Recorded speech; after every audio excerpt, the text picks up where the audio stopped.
We all rely on emergency workers in our times of greatest need, but rarely do we think about the toll that their jobs take on them. Our next guests have experienced the crippling effects of PTSD firsthand after spending almost 2 decades in the force. Now Lana Singleton and Pia Schindler are preparing to hit the road to spread support for those on the front line. They both join us now in the studio.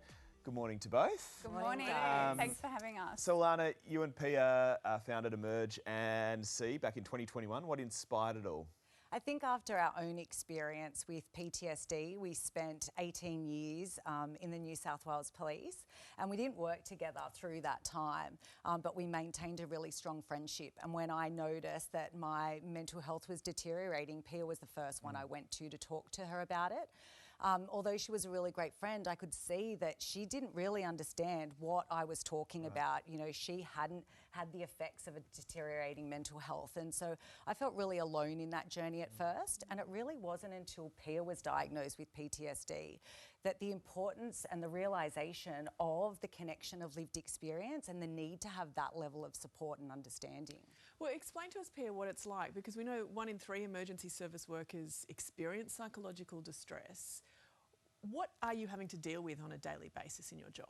Highly traumatic incidences day in and day out with little to no downtime to actually process that.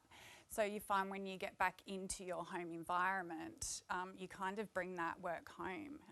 You start to not become empathetic.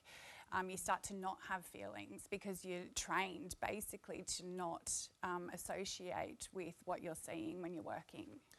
Alana, we've been talking a lot about an incident in Melbourne overnight. We've been hearing from witnesses, from those on the front line. What's it like being a first responder on the scene of that sort of an incident? Yeah, I think it changes. You know, a lot of us join, we're 18, 20 years old, and that experience at first can be really shocking. But you look around you and the experience of, you know, those officers who have been in the job for a long period of time, there isn't really a reaction.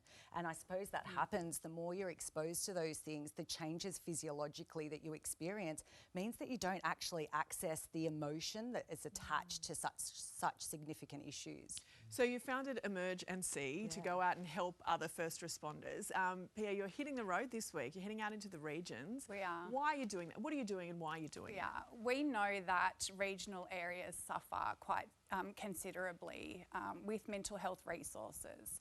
And also there's an extra layer when you're working in emergency services and you're living regionally in remote areas. So it's really important for Emergency to hit the road.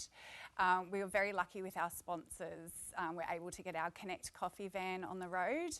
And the idea is that we'll visit the police stations, fire stations, all the emergency service stations and provide our members with free coffee and a chat to help reduce the stigma of mental health and increase connection within those areas. You're doing great work. Thank Thanks you so so much. much. Thank you. Thank you. Thanks, guys. Thanks for having us. And for more information on this, you can head to emergency.org.au.